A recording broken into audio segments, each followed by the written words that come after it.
और केओस में फर्क। केओस वो होता है जहां सारी अव्यवस्था है, कुछ व्यवस्थित नहीं है, सब कुछ गड़बड़ झाला हो रहा है, वो केओस है। पर इसको कॉस्मोस कहा साइंटिस्ट लोगों ने, क्योंकि इसमें सब कुछ ऑर्गेनाइज्ड है, सब कुछ व्यवस्था में है, सब कुछ वेल प्लान्ड है, सब कुछ नियमों में व्यवस्था के अंदर चल रहा है। तो कोई है जो इन नियमों को संभाले हुए है, जो संभाले हुए है, हम उसे ईश्वर कहते हैं। डॉक्टर राधा कृष्णन ने ईश्वर के संबंध में एक बड़ा सुंदर वक्तव्य दिया है।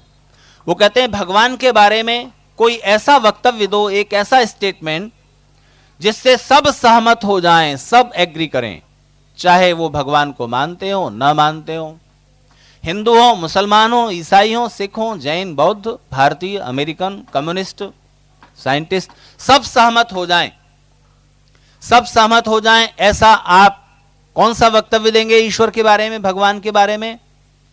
तो भगवान के बारे में आप ये मत कहो कि वो 7वें आसमान पर रहता है, 4थे आसमान पर रहता है, क्षीर सागर में रहता है, कहां रहता है, ऐसा है वैसा है। नहीं, एक वक्तव्य जिससे सब सहमत हो जाएं, और वो वक्तव्य होगा भगवान कैसा है। तो बस आप इतना कहें, भगवान क्या है, ईश्वर क्या है, वो एक परम विधान है, द सुप्रीम लॉ। और आप ये कहते हैं तो सब सहमत हो जाते हैं, हां बिल्कुल ठीक बात है, क्योंकि नियम दिख रहे हैं, नियम दिख रहे हैं इस संसार में, न्याय दिख रहा है इस जगत में ईश्वर का। सब जगह आपके जीवन में सुख और दुख जो भी हैं, उनके पीछे जो व्यवस्था काम कर रही है कर्म फल की, उस न्याय की व्यवस्था को आप खुली आंखों से देख सकते हो। जब आप न्याय और नियम को इन आंखों से देख पाते हो, तब आपके मन में ईश्वर के प्रति प्रेम, अनुराग उठता है, श्रद्धा उपजती है कि हां सचमुच समझ में आ गया कि भगवान है। तो आपके मन में ईश्वर के प्रति प्रेम, श्रद्धा और अनुराग जगे, इसके लिए एक सरल उपाय है कि आप इस संसार की सुखद चीजों को देखते हैं ना। संसार में कितनी सारी चीजें हैं जो आपको सुख पहुंचाने के लिए हैं, और अगर मैं ये कहूं कि भगवान की ओर से इस दुनिया में ऐसा कुछ भी नहीं है जो दुखद हो, भगवान की ओर से जो भी रचना है, ईश्वर की ओर से जो भी है इस जगत में, वो सब लोगों के सुख और आनंद के लिए है। ऋषियों ने कहा कि इस संसार की रचना परमेश्वर ने क्यों की है, क्यों की है? तो उनका उत्तर है भोगापवर्गार्थम दृश्यम। इस संसार की, इस जगत के पदार्थों की रचना परमेश्वर ने सब जीवात्माओं के सुख और आनंद के लिए की है, भोग के लिए और अपवर्ग के लिए। तो इस दुनिया में जितने भी भोग के पदार्थ हैं, फल फूल वनस्पतियां, सारी अच्छी अच्छी चीजें, सूरज चांद और सारा कुछ, और इन सब की रोशनी किस बात के लिए है? हमारे आपके सबके सुख के लिए। ठीक है, तो जब आप एक उगता हुआ वृक्ष देखते हो, जब आप एक हरा भरा संसार देखते हो, एक उपवन में जाते हो, आप एक खिलता हुआ फूल देखते हो, जब आप एक उगता हुआ सूर्य देखते हो, चंद्रमा देखते हो, तब क्या आपको ईश्वर का स्मरण नहीं होना चाहिए? और जब आप एक सुंदर रसीला फल खाते हो, अंगूर खाते हो, आम खाते हो, केला खाते हो, ये आपने बनाए हैं, कोई तो है इनका रचनाकार। जैसे ही आप उस सुखद पदार्थ को रस लेकर उपभोग कर रहे होते हो, आपको ईश्वर का स्मरण हो आना चाहिए। मैं तो जब भी कोई भी सुखद चीज का अनुभव करता हूं, खास तौर से मेरा जो प्रिय फल है आम, मैं मार्च अप्रैल के महीने में मुंबई होता हूं, और तब वहां पर जो आम आना शुरू होता है, हापुस अल्फांसो आम, जो भारत के दूसरे हिस्सों में नहीं होता, तो मैं उधर होता हूं और मैं उस रसीले फल को खाता हूं। और फिर मई जून में पहुंचता हूं पश्चिमी उत्तर प्रदेश में, और वहां पर एक आम की वैरायटी आना शुरू होती है जिसको सिरोली बोलते हैं, मुंबईया सिरोली, तब उसका उपभोग करता हूं। फिर जून में तो आम की बहार आ जाती है, तरह तरह के फल, आम की तरह तरह की नस्ल के आम आ रहे होते हैं। मुझे मालूम नहीं भुज में कौन सा नस्ल का आम आता है, आम की फसल के दिनों में मैं कभी नहीं आया। केसर जी, वो हाँ, केसर का जो रस था वो कल मुझे खाने को मिला अपने महेश बेलानी जी की कृपा से। उन्होंने वो आम के सीजन में अपने बगीचे के आमों का पल्प निकालकर डीप फ्रीजर में रख दिया, और फिर उसको कल उसका रस तैयार करके 1-2 कटोरी मुझे खाने को मिला, तो याद आ गया आम का स्वाद। तो जैसे ही आप किसी भी एक रस का अनुभव करते हैं, आपको उस सुख में डूबते हुए ईश्वर का स्मरण हो आना चाहिए। अगर आप उन सुखद और सुंदर चीजों को देखकर ईश्वर का स्मरण नहीं कर पाते, तब आपके लिए एक दूसरी व्यवस्था है। आप ईश्वर का स्मरण कर पाओगे जब आप दुख को देखोगे। अगर सुख में आपको ईश्वर का स्मरण नहीं होता, तो फिर दुख देख करके आप ईश्वर का स्मरण कर पाओगे। और अपने ऊपर दुख आए इससे पहले आप संसार में कहीं भी दुख है, उसको देखकर आपके मन में एक भीति का, एक भय का भाव उठता है। ओह, जरूर कोई शक्ति है जिसके आगे विवश होकर हमें इन त्रासद स्थितियों से गुजरना पड़ता है। एक किसी हॉस्पिटल में चले जाइए, वहां आपको विभिन्न प्रकार के रोगों से ग्रस्त लोग दिखाई देंगे, और जब आप उस एक एक रोग की परिस्थिति में फंसे हुए लोगों को देखते हैं, और इन बच्चों को जरा दूसरी तरफ खेलने दीजिए, ये उधर चले जाएं,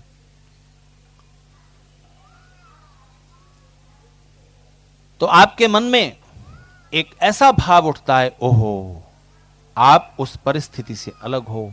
देखो दुनिया में कितने प्रकार का दुख है। मैं अभी सितंबर के महीने में कलकत्ता में था, और एक परिवार में मेरा जाना हुआ। वो स्टील किंग कहलाते हैं बंगाल के, इतना बड़ा उनका स्टील का कारोबार है। इतने ऐश्वर्यशाली व्यक्ति का, वो परिवार के जो प्रमुख हैं, उनका जीवन कैसी दुखद स्थिति में फंस गया। डॉक्टरों ने पता नहीं किस बीमारी के लिए यहां का ऑपरेशन किया उनका। अब ऑपरेशन हो गया और घाव सिल दिया गया, लेकिन घाव को भरने में अभी वक्त लगेगा। लेकिन उन्हें अस्थमा की बीमारी है, और वो जरा सा भी अस्थमा उनका उखड़ जाए तो वो घाव ठीक नहीं होगा। तो कई महीने से वो इस पोजीशन में बैठे हुए हैं। ऐसे भी नहीं हो सकते, तकिए के सहारे इस तरह भी नहीं हो सकते, लेटना तो अलग बात है। बिल्कुल ऐसी झुकी हुई पोजीशन में उनको बिठाया हुआ है डॉक्टरों ने, और वो पोजीशन नहीं बदली जा सकती।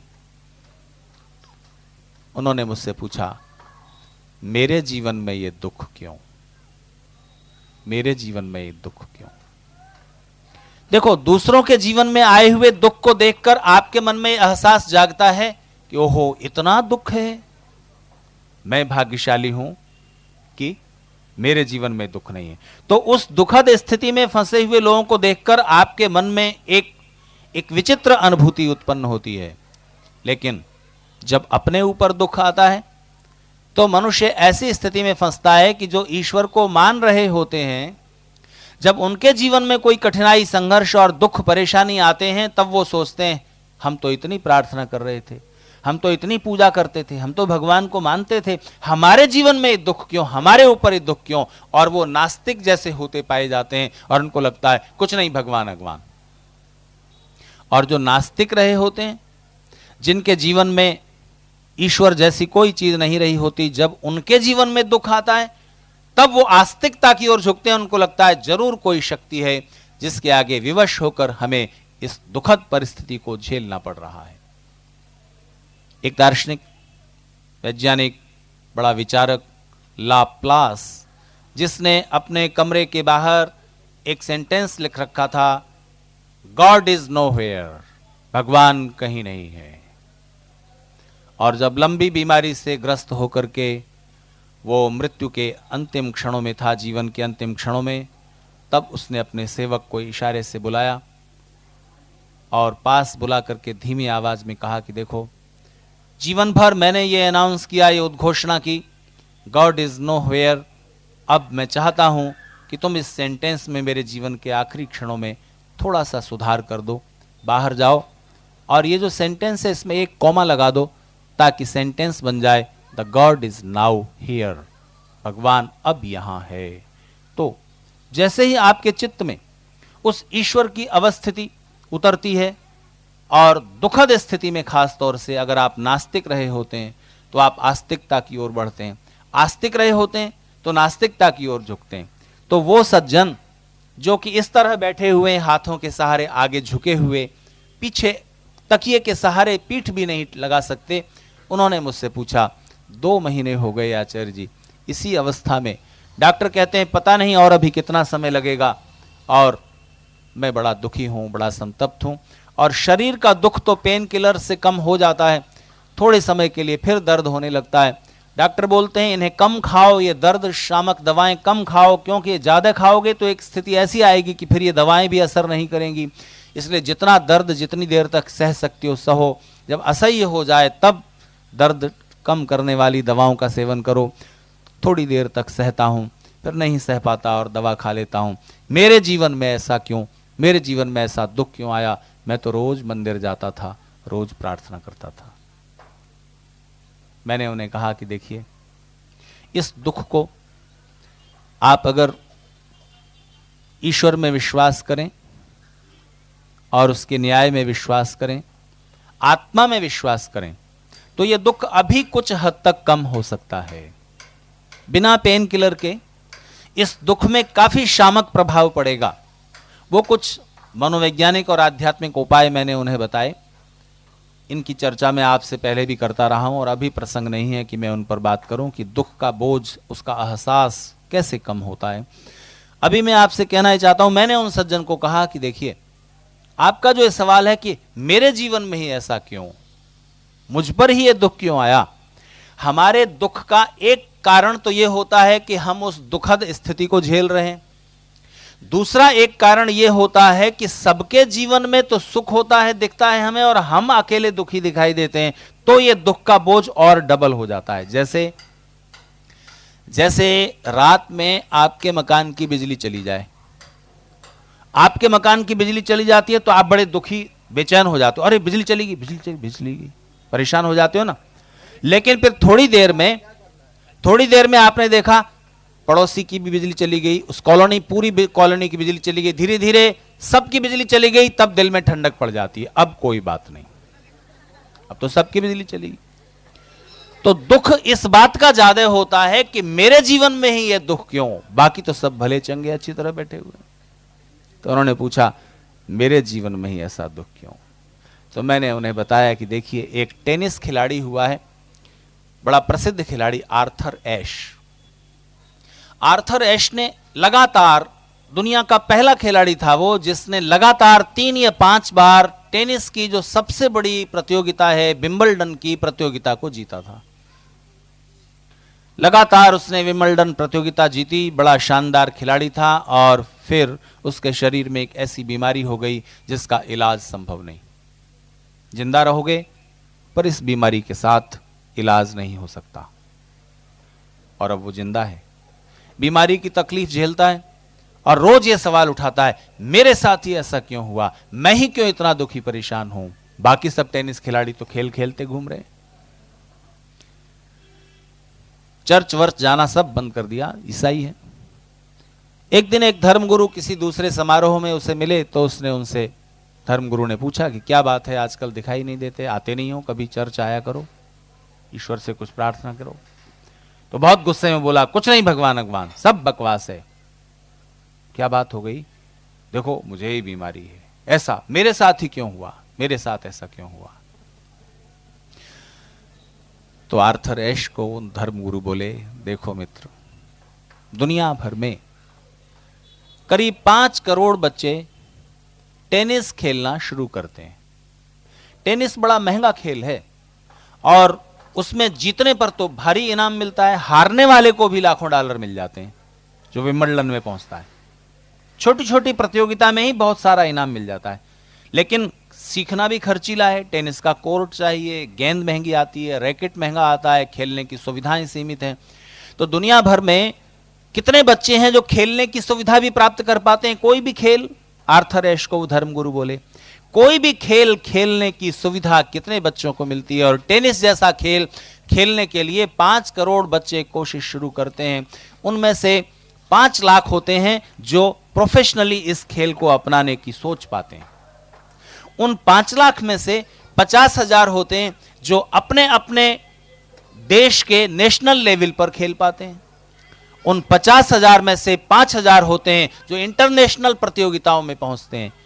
और उन 5,000 में से 500 करीब होते हैं जो ग्रैंड स्लैम कंपटीशन जीत पाते हैं, प्रतियोगिताएं जीत पाते हैं। और उसमें भी 50 होते हैं जो पहुंचते हैं विंबलडन तक, टॉप के जो 50 खिलाड़ी हैं वो विंबलडन खेलते हैं और उनमें से 5 पहुंचते हैं सेमीफाइनल में, और सेमीफाइनल के बाद 2 रह जाते हैं फाइनल जीतने के लिए, और उस फाइनल में एक हारता है, एक जीतता है। उनमें से एक तुम थे। उन 5 करोड़ बच्चों में से, बल्कि करोड़ों बच्चों से तुलना करो जिनके जीवन में खेलने की कोई सुविधा नहीं थी, उनमें से टेनिस जैसा खेल खेलने वाले उन 5 करोड़ बच्चों में से तुम एक थे। और जब तुम लगातार एक के बाद एक ग्रैंड स्लैम जीत रहे थे, लगातार एक के बाद एक जब विंबलडन प्रतियोगिता जीत रहे थे, तब तो तुमने यह सवाल नहीं उठाया कि मैं ही क्यों जीत रहा हूं, मेरे ही जीवन में ये सौभाग्य क्यों उतर रहे हैं। तब तो तुमने उन 5 करोड़ बच्चों के बीच अपने को नहीं तौला कि मैं ही क्यों। और अब जब इतने लोगों के बीच तुम्हें ये बीमारी है, तुम्हें ये सवाल करने का क्या हक बनता है कि मेरे जीवन में ही क्यों। मैं आपसे कल रात को कहता था कि अगर आप सुख और दुख को ठीक से कैलकुलेट करो तो ऋषि दयानंद का कहना है, इस धरती पर एक अद्भुत दार्शनिक है वो कहते हैं, इस धरती पर, इस सृष्टि में सुख की मात्रा हमेशा ज्यादा है, दुख की मात्रा हमेशा कम है। सुख लगभग 70% तक है और दुख लगभग 30% तक है, उससे आगे नहीं जाता पूरी सृष्टि में। और अगर वो 30% रेशियो जो है दुख का, वो भी मनुष्य का उपजाया हुआ है, ईश्वर का नहीं। मैंने आपसे कहा कि भगवान के बनाए हुए इस जगत में ईश्वर की ओर से जो रचना है वो सुख के लिए ही है, यहां तक कि पॉइजन भी, जहर भी सुखद है अगर आप ठीक इस्तेमाल करना सीखें। आचार्य चरक कहते हैं कि इस दुनिया में सारी चीजें सुखद हैं। 3 कारण हैं कि मनुष्य उनसे दुख उपजा लेता है। एक है अयोग, आप चीजों का इस्तेमाल ना करो सुख नहीं उपजेगा, गलत इस्तेमाल करो मिथ्या योग तो दुख उपजेगा, और आप जरूरत से ज्यादा इस्तेमाल करोगे तो दुख उपज आएगा, और हर अच्छी चीज दुख में बदल जाएगी, अति योग। तो जहर से कितनी तरह की दवाइयां बनती हैं, आयुर्वेद में, होम्योपैथी में, एलोपैथी में। सांप के जहर से कितनी दवाइयां बनती हैं, आर्सेनिक से कितनी दवाइयां बनती हैं। सांप पाले जाते हैं मद्रास में ताकि उनका जहर इकट्ठा किया जा सके और उससे औषध तैयार हो सके। तो उपयोग करने के ढंग पर निर्भर है। इस संसार में 70% दुख है, 70% सुख है, 30% दुखों की मात्रा। और एक व्यक्ति के जीवन में कितना भी दुखी से दुखी इंसान हो, उसके जीवन में भी हमेशा सुख की मात्रा ज्यादा रहती है, दुख की मात्रा कम रहती है। तो जब आप जीवन के सुख और दुख की तुलना करते हो, तब आपके मन में सब ओर छाए हुए सुख को देख करके उस सुख के कारण ईश्वर का विश्वास गहरा हो जाना चाहिए। और जब आप जीवन में दुख देखो तब विश्वास और भी गहरा हो जाना चाहिए। दोनों ही स्थितियों में आप ईश्वर के न्याय और व्यवस्था का अनुमान कर सकते हैं। तो ईश्वर का एक प्रत्यक्ष उसके न्याय और नियम के आधार पर होता है, और दूसरा आप ईश्वर की निकटता पा सकते हो जैसे ही आप दूसरों के साथ अपना तादात्म्य जोड़ते हो।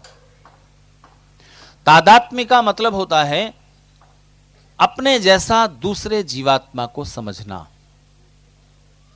मेरे शरीर में जैसा मैं हूं, चेतन सत्ता हूं और सुख दुख का अनुभव करता हूं, ठीक इसी तरह से जो दूसरी सत्ताएं हैं, जो चेतन सत्ताएं हैं, जो चल फिर रही हैं, सुख दुख का एहसास कर रही हैं, उनको भी सुख होता है, उनको भी दुख होता है। ऐसा एहसास कर पाना दूसरों के साथ तादात्म्य में स्थापित करना है। और जब आप दूसरों के सुख को और दूसरों के दुख को महसूस करने की प्रक्रिया में उतरते हो, तब आपकी ईश्वर की निकटता भी गहरी होना शुरू होती है। ईश्वर से निकटता पाने का एक सरल तरीका है, और वो है दूसरे जीवात्माओं के सुख दुख के साथ तादात्म्य कर लेना। देखो, ईश्वर का जो प्रत्यक्ष है, ईश्वर का जो प्रत्यक्ष है, उसका जो आनंद गुण है, उस आनंद के गुण का प्रत्यक्ष करने के लिए तो आपको साधना में उतरना पड़ेगा। थोड़ा योगाभ्यास, थोड़ा रोज ईश्वर की प्रार्थना उपासना, थोड़ा ध्यान चिंतन। उस तरह जब आप ईश्वर की प्रार्थना में उपासना में बैठते हैं, तब तो आप ईश्वर का जो आनंद गुण है उसका प्रत्यक्ष कर पाते हो। लेकिन दूसरे जीवात्माओं के सुख दुख के साथ जब आप थोड़ा तादात्म्य स्थापित करते हैं, तो वो एक भिन्न प्रकार की निकटता होती है। देखिए, एक तो निकटता यह हुई कि आप ईश्वर के निकट हुए, दूसरी निकटता यह हुई कि ईश्वर आपके निकट हुए। आप समझ रहे हैं मेरी बात? ईश्वर से नजदीकी दो तरह से हो जाएगी। एक तो यूं होगी कि आप ईश्वर के नजदीक होने की कोशिश कर रहे हैं, और दूसरी निकटता यूं होगी कि ईश्वर आपके निकट हो गए। दोनों में अंतर है ना? ऐसे समझें। कोई एक संत थे, सन्यासी, वो समझाने के लिए कहानी है, वो लोगों की सेवा में लगे रहते थे और ईश्वर की प्रार्थना करने का उनको समय नहीं मिलता था। वो चाहते बहुत थे कि मैं गायत्री का जाप करूं, मैं ओम का जाप करूं, मैं यज्ञ करूं, मैं मंदिर जाऊं, मैं प्रार्थना करूं, योगाभ्यास करूं, लेकिन परिस्थितियां ऐसी थी उनके आसपास कि वो ईश्वर प्रार्थना में नहीं बैठ पाते थे। उनकी इच्छा होती थी कि अगर मैं प्रार्थना नहीं कर सकता हूं तो कब मैं ईश्वर के निकट हो पाऊंगा, क्योंकि सब लोग बताते हैं कि आप साधना में उतरें, योगाभ्यास करें तो आप भगवान के नजदीक होंगे, भगवान के नजदीक हो सकेंगे। तो मैं कैसे पहुंचूं ईश्वर के नजदीक, यह उनके सामने सवाल था, क्योंकि प्रार्थना उपासना करना उनके लिए संभव नहीं था। करना क्यों संभव नहीं था? इसलिए संभव नहीं था कि आसपास अकाल पड़ा हुआ था, भुखमरी फैली हुई थी, अनाज नहीं उपजा था, तो लोगों से धन संग्रह कर करके वो गरीबों में बांटते रहते थे। तो भाग्य से उस साल वर्षा हो गई, अनाज अच्छा हो गया। तो अनाज अच्छा हो गया तो अब उनका ये काम निपट गया, और जो लोक सेवा का काम वो कर रहे थे वो उससे मुक्ति पा गए। तो उन्होंने सोचा कि चलो अब मैं जरा ईश्वर के नजदीक होने की कोशिश करूंगा और थोड़ा योगाभ्यास, थोड़ा प्रार्थना आदि में उतरूंगा, ऐसा सोच के। लेकिन थक बहुत गए थे तो उनको नींद आ गई, जगे तो शरीर टूट रहा था और बड़ी थकान सी महसूस हो रही थी। ये पीछे बात कर रहे हैं कुछ बच्चे, बेटा बात ना करें बच्चे, उधर जाके खेलें। तो थक रहे थे, लेकिन मन में संतोष था कि मैं इतने गरीब लोगों को अनाज बांटने का कार्यक्रम चला सका, भले ही मैं ईश्वर प्रार्थना नहीं कर पाया। उनको ऐसा लगा कि शरीर बड़ा कमजोर होता जा रहा है, तो उन्हें लगा कि कहीं मैं मर न जाऊं, ऐसा दिल बैठने सा लगा। उन्हें लगा कि अब मृत्यु की घड़ी नजदीक आ गई, तो वो डरे नहीं। उन्हें प्रसन्नता हुई कि चलो अच्छा है, जीवन में तो मैं ईश्वर के नजदीक नहीं हो सका, लेकिन मर करके तो ईश्वर के नजदीक हो जाऊंगा, तो अच्छा है मृत्यु हो जाए। लेकिन वो मरे नहीं, ठीक हो गए। ठीक हुए तो एक दूसरा काम सामने आ गया। हुआ क्या कि एक बीमारी फैल गई, प्लेग जैसी बीमारी, और उस प्लेग की बीमारी से लोग मरने लगे, गांव के गांव साफ होने लगे। तो थोड़ा आयुर्वेद की कुछ दवाइयां जानते थे और उन दवाइयों को लेके, झोला लेकर के वो निकल जाते, इस गांव में दवाइयां दी, उसमें दवाइयां दी, उसमें दवाइयां दी। आखिर को वो महामारी आई और वो भी चली गई। और जब वो चली गई तो वो थक करके अपने कमरे में, अपने मठ में आकर के लेट गए और सोच रहे थे कि हे भगवान, न तो मैं तुम्हारी प्रार्थना कर पाता हूं, इतने सारे झंझट उनमें लग जाता हूं, और इस समय अगर मृत्यु दूत आ जाए और मुझे ले जाए तो मैं तुम्हारे नजदीक हो सकूंगा। लीजिए, मृत्यु दूत आ गया। मृत्यु का दूत आ गया और उसने कहा कि चलो, भगवान बहुत समय से तुम्हारी प्रतीक्षा में है और तुम्हें अपने नजदीक लेना चाहते हैं। तुम भी तो बहुत कहते रहते थे ना कि मुझे भगवान के नजदीक होना है, तो चलो। तो वो साधु बोले कि तुमने बहुत अच्छा किया, तुम आए। मैं तो कब से प्रतीक्षा में हूं कि मैं भगवान के निकट हो सकूं, भगवान की नजदीकी हासिल कर सकूं। लेकिन देखो, मैं तुम्हारे साथ चलने को तैयार हूं, सिर्फ 15 मिनट रुक जाओ, सिर्फ 15 मिनट। तुम्हें जल्दी तो नहीं है ना? 15 मिनट का तो तुम समय दे सकते हो। तो मृत्युदूत ने पूछा कि 15 मिनट में क्या करोगे? तो इस साधु ने कहा कि देखो, ये मठ है, कल इसमें दूसरे लोग आएंगे और इसमें जूठे बर्तन पड़े हुए हैं, क्योंकि पिछले 5-7 दिन से लोगों की बीमारियों का इलाज करने में मैं इतना डूब गया था कि रोज मैं खाना खाता था और जूठे बर्तन ऐसे ही डाल देता था। तो इस मठ को मैं साफ सुथरा छोड़ करके जाऊं। मेरी मृत्यु के बाद जब लोग यहां आएंगे तो देखेंगे कितना गंदा आदमी था, अपने जूठे बर्तन भी साफ नहीं करता था। 8 दिन के बर्तन जूठे पड़े हुए हैं, बस मैं जल्दी से इन बर्तनों को साफ कर दूं, फूलों की क्यारियों में पानी दे दूं, मुरझा रहे हैं, और बस इतना सा काम कर दूं, सिर्फ 15 मिनट लगेंगे, तब तक तुम बैठो और मैं तुम्हारे साथ चलने को तैयार हूं। मृत्युदूत ने कहा ठीक है, 15 मिनट जल्दी से काम निपटा दो। तो साधु ने जल्दी से वो काम निपटा के हाथ वाथ धो करके उसने कहा हां लो मैं तैयार हूं, चलो चलते हैं। लेकिन देखा मृत्युदूत वहां नहीं था, चला गया वो। साधु फिर अपने काम में लग गया, सोचता था कि अब मैं किसी बड़े गुरु से जाकर सीखूंगा प्राणायाम कैसे किया जाता है, मन को कैसे रोका जाता है, साधना कैसे की जाती है, कौन सा वो तरीका है समाधि का जिसमें उतरकर मैं ईश्वर के नजदीक हो सकूं। अरे वो कमबख्त आया था मृत्युदूत, 15 मिनट ही मांगे थे मैंने, 15 मिनट में ही बोर हो गया, चला गया, लेके ही नहीं गया, मैं भगवान के नजदीक हो जाता। चलो अब चलता हूं किसी बड़े गुरु के पास और सीखूंगा साधना की पद्धति जिसके द्वारा ईश्वर के नजदीक हुआ जा सके। लेकिन तब तक फिर एक और समस्या आ गई, बाढ़ आ गई। पहले सूखा था, फिर प्लेग हुई, फिर बाढ़ आ गई। अब बाढ़ पीड़ितों की सेवा में वो लग गया और बाढ़ पीड़ितों की सेवा में लगा रहा, फिर बाढ़ उतर गई, फिर उसके बाद में भूखे नंगे असहाय लोगों की सेवा में बड़ा समय लग गया। और इस बार तो वो इतना थक गया और इतना परेशान हो गया था कि अब वो लेटे हुए सोच रहा था कि वो मृत्युदूत अब आ जाए तो कितना अच्छा हो। और लीजिए मृत्युदूत आ गया। तो इस साधु ने उठने की कोशिश करते हुए कहा कि देखो पहले भी तुम आए थे और यूं ही चले गए, मैंने सिर्फ 15 मिनट ही तो तुम्हें रोकने को कहा था और तुम फिर दिखाई नहीं दिए, और मैं जल्दी से 14 मिनट में ही मैं समझता हूं मैंने 14 मिनट में ही अपना काम पूरा कर दिया था और तुम रुके नहीं।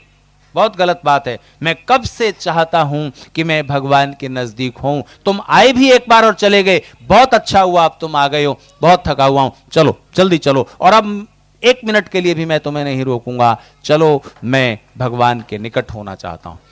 और साधु ने उठने की कोशिश की, थका हुआ था, फिर से बिस्तर पर लेट गया। उस मृत्युदूत ने कहा लेटे रहो, तुम्हें कहीं जाने की जरूरत नहीं है ईश्वर के निकट होने के लिए, तुम ईश्वर के निकट ही हो। और इतना कहकर वो चला गया। ये कहानी है लियो टॉल्स्टॉय की, जो रूस के बहुत प्रसिद्ध लेखक हुए, और उनकी ये लिखी हुई मनोरम कथा मैंने आपको सुनाई, कुछ थोड़ा परिवर्तन करके। मित्रों, ईश्वर के निकट होने का एक उपाय यह है कि आप साधना में उतरें, समाधि में उतरें और ईश्वर के आनंद गुण का प्रत्यक्ष कर सकोगे। मैंने आपसे अभी अभी यज्ञ में कहा था, भगवान से हमारी दूरी समय की नहीं है कि हम वर्तमान में हैं, भगवान कहीं भविष्य में होंगे। भगवान से हमारी दूरी स्पेस की नहीं है कि हम यहां बैठे हैं, भगवान कहीं हजारों किलोमीटर दूर होंगे। भगवान से हमारी दूरी सिर्फ मन की है। जैसे ही हम मन को सब और जिस ओर लगाते हैं, वैसे ही हम उस वस्तु के नजदीक होते हैं। अगर 10 माइक लगा दिए जाएं, 10 माइक लगा दिए जाएं, शक्तिशाली माइक, और उनसे मैं बोलूं, पर आपका मन अगर कुछ और सोचने लगा है अभी, तो वो 10 के 10 माइक बेकार हो जाएंगे, क्योंकि मन कहीं और चला गया। इसलिए मन अगर इधर है तो आप सुन पाओगे, नहीं तो नहीं।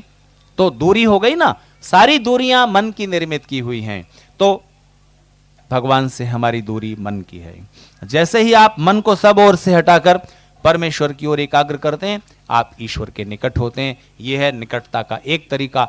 दूसरा तरीका यह है, भगवान के बनाए हुए इस जगत में जैसे ही दूसरे जीवात्माओं के आप निकट होते हो, वैसे ही आप ईश्वर को अपने निकट होता हुआ महसूस करते हो। इसीलिए जो लोग अकेले अपनी समाधि में जाकर बैठ गए हैं, अपने सुख में डूबे हुए, वो ईश्वर की कृपा प्राप्त नहीं कर सकते। क्यों? क्योंकि ऋषियों ने कहा है ईश्वर की प्राप्ति के 2 सूत्र हैं। एक है योगाभ्यास, साधना, ध्यान, प्रार्थना, उपासना आदि। दूसरे हैं निष्काम कर्म। निष्काम कर्म का मतलब होता है हम ज्यादातर काम अपने सुख के लिए करते हैं। हमें धन चाहिए, हमें सुविधाएं चाहिए, हमें ये चाहिए, हमें वो चाहिए, तो हम अपने लिए करते हैं। कुछ ऐसा करें समय निकालकर जो दूसरों के लिए हो, जो दूसरे जीवात्माओं के लिए हो, और दूसरे जीवात्माओं को सुख पहुंचाने की कोशिश में आपको 2 लाभ होते हैं। एक, आप सुख पहुंचाने की कोशिश में आनंद की अनुभूति करते हो, आनंद की अनुभूति करते हो। और दूसरा परम लाभ ये होता है कि उसी क्षण आप ईश्वर की कृपा और आशीर्वाद के अधिकारी हो जाते हो। अमेरिका में एक छोटा बच्चा 10, 12, 14 साल का, एक जूतों की चप्पल वहां होती नहीं, क्योंकि ठंडा मौसम रहता है वर्ष में 6-7 महीने, तो जूते ही ज्यादातर पहने जाते हैं। चप्पल पहनी जाती है सिर्फ घर में, घर के अंदर। तो उस जूतों की दुकान के बाहर खड़ा हुआ, वो शोकेस में, कांच के शोकेस में जो सुंदर सुंदर जूते लगे हुए थे, उनमें अपनी नाप के जूतों को बाहर से देख रहा था। बड़े सुंदर जूते, साथ में उनकी कीमत भी लिखी हुई थी। पास जाके ऐसे जूता देखता था, फिर उसकी कीमत देखता था, फिर थोड़ा इधर आकर के दूसरा जूता देखता था, उसकी कीमत देखता था। बड़ी देर से कर रहा था कि एक कार आकर के रुकी और उस कार में से उतरी एक महिला जो जूतों की दुकान की मालकिन थी। कार से उतरी, उसने उस बच्चे को जूते निहारते हुए देखा तो जोर से कहा, इधर आओ। वो बच्चा डर गया, ये डांटेंगी, पिटाई करेंगी। उसने कहा, सॉरी मैम, मैंने कांच छुआ भी नहीं है, मैंने कुछ नहीं किया, मैंने गंदा नहीं किया है, मैं सिर्फ देख रहा था। उसने कहा, नहीं नहीं, मेरे साथ आओ। तो ये पीछे हटने लगा तो उसने इसका हाथ पकड़ लिया, चलो चलो मेरे साथ आओ। तो ये डरा हुआ बच्चा 12 साल का जूतों की दुकान के अंदर पहुंच गया। इसको वो हाथ पकड़ के अंदर ले आई, बिठाया। सेल्समैन को कहा कि जाओ गर्म पानी से भीगा हुआ एक तौलिया लेके आओ, 1 दर्जन मोजे लेकर के आओ, 1 जोड़ी इसका नाप लो और 1 जोड़ी जूते लेकर के आओ। जूते उसके फटे हुए थे, पैरों में मोजे